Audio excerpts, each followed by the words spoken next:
Kalam podcast is made possible through listeners like you. If you enjoy listening to Kalam, please subscribe to the show in whatever podcast application you're listening to right now, and please give us a rating. It helps other people find out about us. And if you'd like to support the show with a small donation, consider signing up to Kalam Podcast on Patreon for just $3 a month. In addition to supporting the show, you'll gain access to lots of great bonus content. Go to patreon.com and search for Kalam Podcast, or go straight to patreon.com/Kalam Podcast. That's patreon.com/Kalam Podcast. Now, on to the show.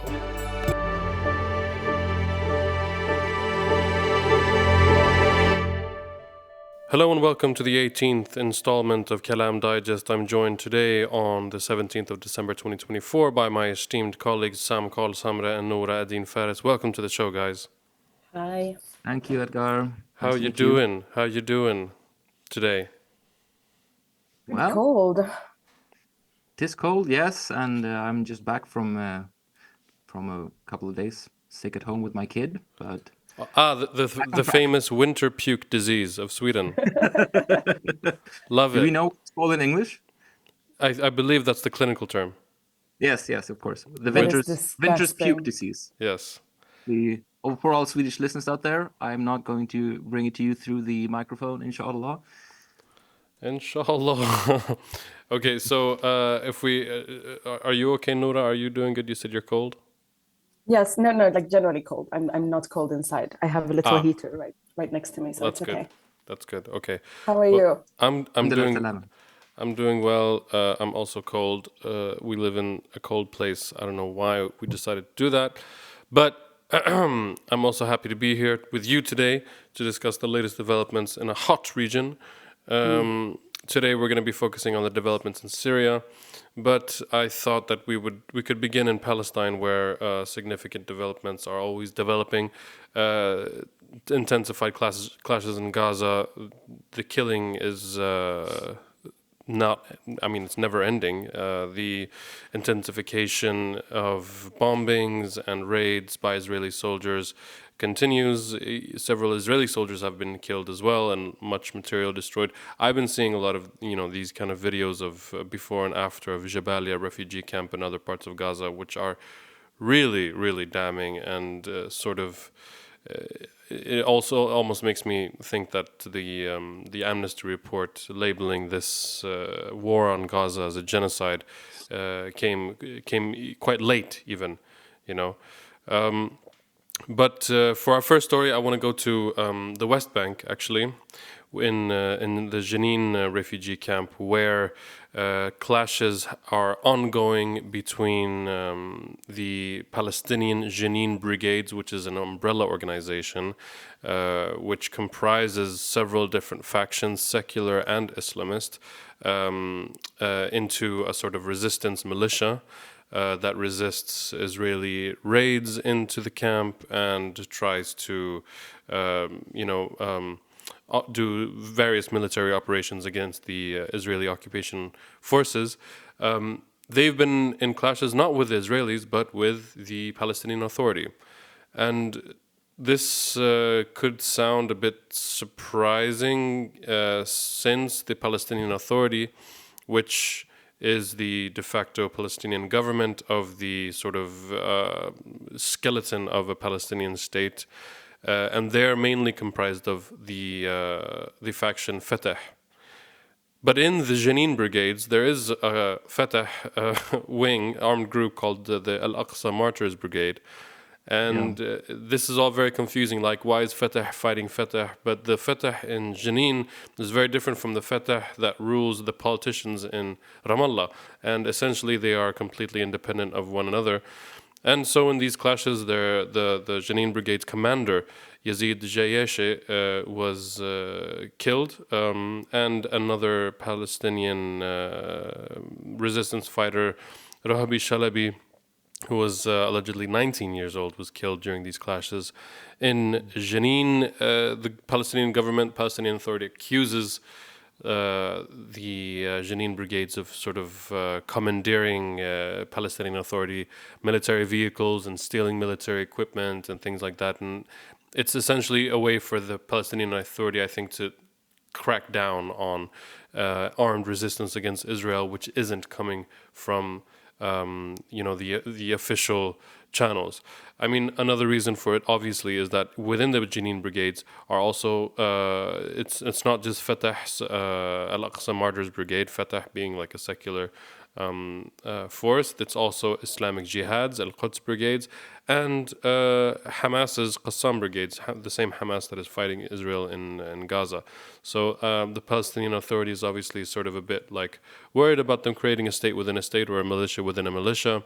The situation that you have in Lebanon, obviously, while the Jenin brigades and the young men in the Jenin refugee camp are a bit like, well, Palestinian Authority, you've been selling us out to the Israelis because you have a security cooperation with them and a partnership with them. Why the hell would we cooperate with them? Another thing to note about the Jenin refugee camp is obviously that there's like soaring unemployment, high poverty. People have been living generation after generation in this refugee camp, which has just been growing close to the city of Jenin ever since the late 40s, early 50s, in connection with the Nakba. So these people have been struggling and living under really shitty conditions for several generations. So, I mean, yeah, do you guys have anything to say about this? This is kind of a very tragic Palestinian on Palestinian violence eruption. Yeah, as you just mentioned, I mean, Jenin is a hotbed of resistance. Has always been since 1948. Basically, it's a mukhayyama. It's a camp. So it's not all of Jenin, of course, but the Jenin camp that we're talking about mostly now is a refugee camp made up of Palestinian refugees within Palestine, even before '67. The deprivation is horrible, and it's a very poor area, radicalized since always. I would say also mention that it seems, as far as I've seen sources, it's also, of course, the left-wing groups, DFLP and BFLP, are involved in this Jenin, kind of the refugee umbrella organization, or the guerrilla or resistance umbrella organization.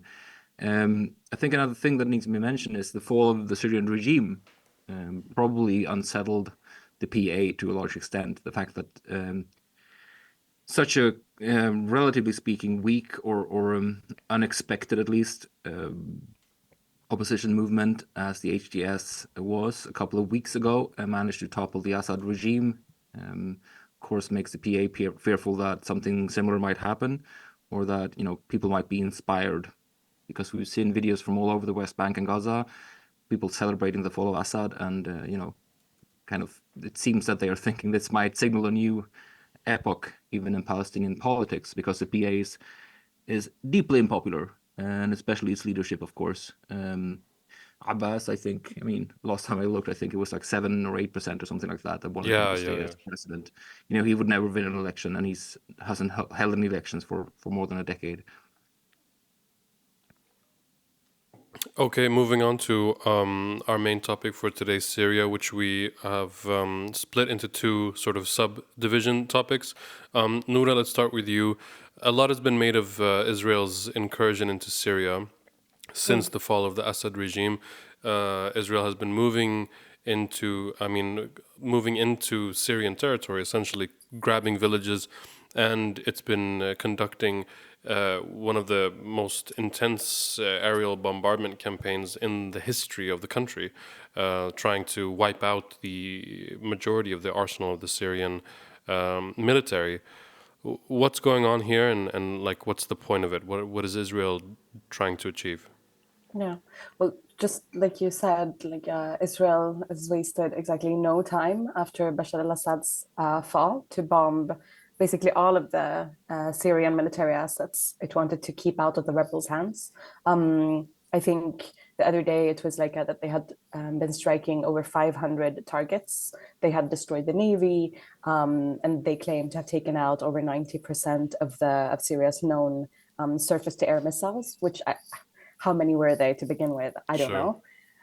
But what's happening now is that a very rocky patch of land south of Damascus, which under international law belongs to Syria, and that it's the Golan Heights that I'm talking about, and that small patch of land has become the center of attention because, so just for background, Israel captured about 2/3 of the Golan Heights from Syria during the 1967 Six-Day War. And it has been an annexation that has been condemned and is not recognized by the international community except by the US. Last week, as soon as the Assad regime fell, Israel moved troops and armor into what they call a buffered zone, meaning that they have expanded their territory in the Golan Heights by now. And for a little while there, it seemed as if these new positions were going to be like a temporary thing, a temporary measure. But on Sunday, Benjamin Netanyahu announced that he had approved a plan to double Israeli settlements in the area. And we already have 25,000 Jewish Israelis living in the area alongside 20,000 members of the Druze community. So they are absolutely in majority. But in terms of what is the big plan, I think it is a further annexation of this land. But over the years, no country has formally recognized this annexation of the region. There have been countless votes in the UN against this, where the UN has tried to give back the land to Syria, but being completely unsuccessful. So it seems to me as if this is, it's a piece of cake that is open, and somebody's seeing the opportunity to just grab onto it. What do you guys think, Sam? What are your thoughts about what's happening in the Golan Heights? I mean, the Golan Heights, as you mentioned, has been occupied for a long time, since 1967, and something that has been surfacing and been discussed a lot since the fall of Assad is the fact that a lot of different factions, including the Israelis, have said, well, we didn't really want to say this out loud because it was damaged in so much, but since 1974, we've had an agreement that he's not going to do anything about the Golan Heights. So that was kind of a status quo that, as you said, it's not legally recognized by anyone, but it seems to have been politically recognized as, this is the facts on the ground, even by the Assad regime. But now they've begun, as you said, making encroachments into quote unquote actual Syrian territory, or territory that they haven't held ever before. Because the Golan Heights, that's just basically the ceasefire line from 67.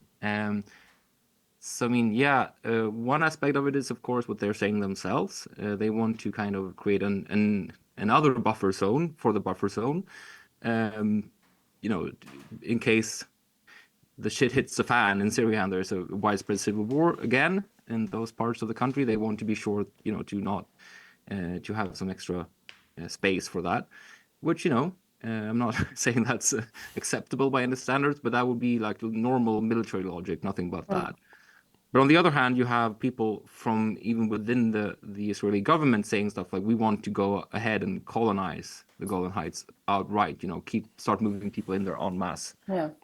And if they want to do that, then they, of course, need to, to rethink that whole thing. So maybe they're actually trying to grab more land.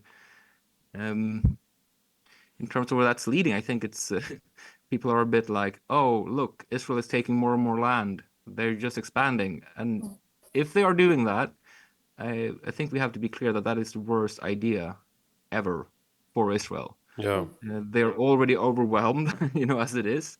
They didn't manage to actually win the war in Lebanon. They just kind of backed out.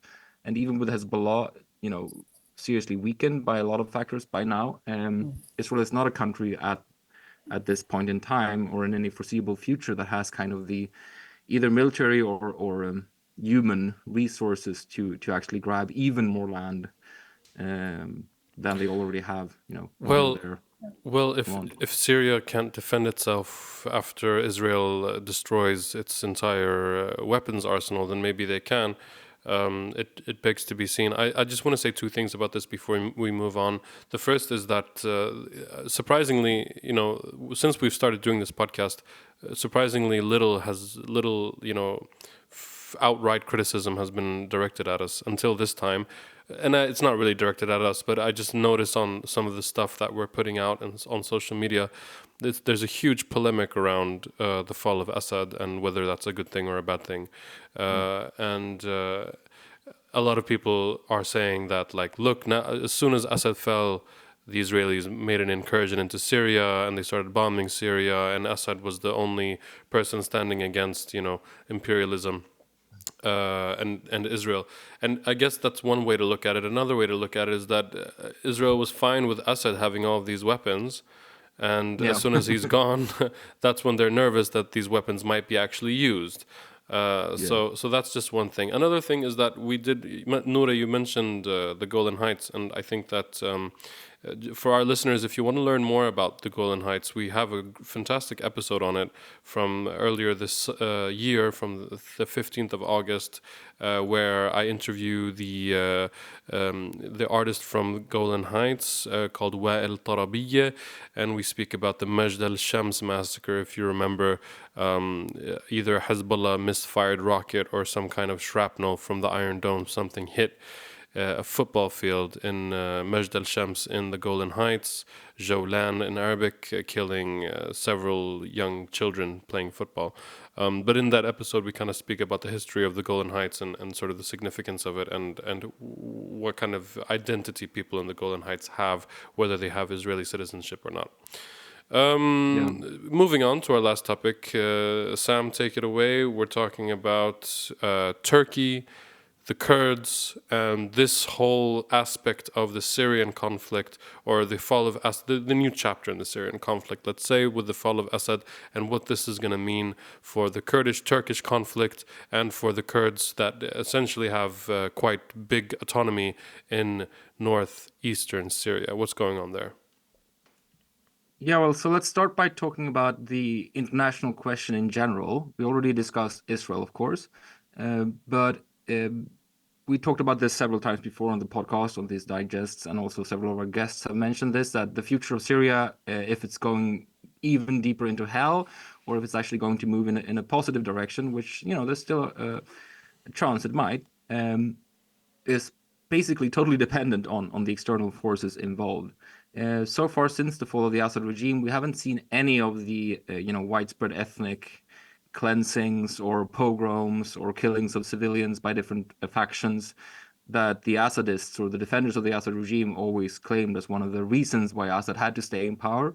Of course, there's been killings, but very, very little compared to what you would, quote unquote, expect, sadly, in any conflict like this. So we seem to be in a situation now where there is somewhat, to a certain degree, peace on the ground. People on the ground, civilians or ordinary people on the ground, seem to be kind of in agreement that, we would like to move ahead.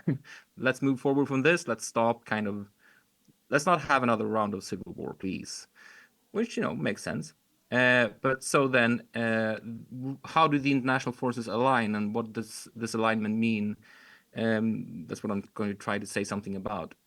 So one thing that's important to mention is the negotiations have been ongoing in Aqaba in Jordan. Present Jordan, Saudi Arabia, Iraq, Lebanon, Egypt, the Emirates, Bahrain, Qatar, the USA, the European Union, and Turkey. And they've all agreed, all these very disparate forces, to be honest, have agreed on a resolution where they would all, they're all promising to defend or support a peaceful transition. They're also defending or claim that they're going to support diversity and inclusivity in terms of different ethnicities, different religions, different parties, different movements, etc. This is not very specific, as you might hear from my summary, but it is very significant, I would say, still. Regardless of all these regimes being, very far from progressive, politically speaking, there are still, the fact that they're on the same page, to some extent, I think is a good sign. The other question, of course, is you have Iran and Russia. They're not at the table at the moment. They did do some, common statements with these forces before the fall of Assad, where they said that they wouldn't get involved. Russia seems to have, which I've heard very little about, but they seem to be moving their entire fleet to Benghazi. They have a major Mediterranean fleet, which used to be based in Tarsus, I think it is, Tarshish? Tartus, yeah. Tartus, yeah, in Syria, and it seems to be moving their entire operations to Benghazi in Libya. So that's good/bad news for Libya, I guess. But who knows? But that's interesting anyway. So it seems that both Iran and Russia are, for the moment, kind of stepping away. But let's not forget that they both have the potential to destabilize the country again, probably. Though they do lack any kind of allies on the ground right now, it seems. The Ba'ath party seems to have fallen apart. As far as I haven't seen anything from them. The old Assadist party, it seems to have kind of just left the scene. And Hezbollah, of course, is busy in Lebanon, etc. Anyway, let's move to the question you asked me about first, the question of the Turks and the Kurds, the Turkish-Kurdish situation. The Turks were obviously, they were present at this conference, and they're claiming that they're supporting kind of a peaceful transition, etc. But what does that mean? There's also a statement from this conference that they are going to, everyone promises to make sure that Syria doesn't become a safe haven for terrorism. What does that mean? What does that mean? Yeah, exactly. So, yeah, that means a lot of things. But the most, critical question, of course, is what does this mean for the Kurdish militias in the northeast of Syria? They are basically the allies of the US still today. I mean, the US have been supporting them. They've been kind of absent for a while, but they've still been propping them up, and they have made very clear that they won't accept any crushing of the Kurdish self-rule in the northeast. So this is a US ally to some extent. The Turks, on the other hand, of course, for historical reasons and very contemporary reasons as well, ideally they would just want to wipe out the entire Kurdish self-rule area in northeastern Syria. Yeah. There has been, clashes and battles between them already, between Syrian or Syrian militia forces aligned with Turkey and Turkish army forces, as far as it seems, and the Kurds, the SDF. So far, it's not to downplay the severity of this for the people involved, of course, but not any kind of all-out attempt by Turkey to reoccupy the northeast of Syria. Yeah. But this is, of course, the sticking issue right now, I would say. Firstly, because, of course, we all want the Kurds to not be massacred by Turkey. But also because if the Turks would move in and crush the Kurdish self-rule, on their own behalf, or just because they want that would give Syria like the biggest guerrilla war problem on their hands that any country has faced since, Afghanistan. Yeah. So it would also mean that the idea of like peace and calm and prosperity for Syria would be off the table for the foreseeable future. Yeah, so that's the baseline, I guess. There's a lot of underlying questions here, like who sides with whom and etc. I think an important thing to remember, though, for a lot of people talking about this is it's even in the terms that I used, it's often portrayed as a battle between the Kurds or the Kurdish self-governing regions and Turkey. This is also, it's part of Syria. This is historically and for every political international law perspective, this is Syria. The Kurds have been saying that they would be fine with some kind of federal system. What they have right now is more kind of an actual self-rule with no. The Kurds and Assad basically agreed in 2014-15 to divide the country between them, and the Kurds have been ruling with the tacit acceptance by the Assad regime, which of course doesn't, endear them to the opposition that just brought down Assad. And this is a very important thing, I think, to remember, is the areas currently controlled by the Kurdish, quote-unquote, self-government is only 50% Kurdish in terms of ethnicity. Yeah. Included are, for example, cities like Raqqa. Raqqa is not a Kurdish city. I'm not going into any kind of, it's not a moral or ethical question. It's just 90% of the people living there are Sunni Arabs. Yeah. And Sunni Muslim Arabs. They might be doing well under Kurdish self-rule, of course. It's not a discussion of whether or not the Kurds are good rulers, but this makes it a very complex question. What part should be actually ruled by a Kurdish self-rule within a hypothetical federated Syria. Yeah. Presumably not Raqqa, for example, which Yeah. means they would have to leave Raqqa. Would they do that? And if people attack Raqqa, is that an attack on the Kurdish, Kurdish rights, or is it an attack? Is it an attempt to quote unquote liberate Raqqa from Sure. Yeah. I mean, It's a very complex question. That's all I'm trying to say. yeah, it is, and it remains to be seen how this is going to be resolved. I did see one worrying thing, which was like sort of clashes or demonstrations against the Kurdish rule in Raqqa, where it seemed to get like a little bit violent. At least I don't know if anyone was killed in these clashes between Kurdish security forces and demonstrators. One positive thing is that I saw that the Kurds, raised the Syrian revolution flag, sort of signaling that they're ready to be a part of Syria. But all of these things remains to be seen. We're going to be following them obviously on Kalam Digest and in Kalam Podcast, Kalam Shorts, and on Munadama. Let me add one last thing that I just this minute saw. There's been worrying reported right now from the US saying that they see Turks and Turkish-aligned militias. They consider them to be massing their forces close to the Kurdish self-rule areas. So okay, well, let's hope not, but might be in a couple of days we'll have an all-out war. Let's hope not. Let's hope not. And if that war has broken out by tomorrow when we're putting this episode out, we apologize and hope that you forgive us. But for now, thank you so much, Sam Simon and Noor Adin Faris, for today's episode of Kalam Digest.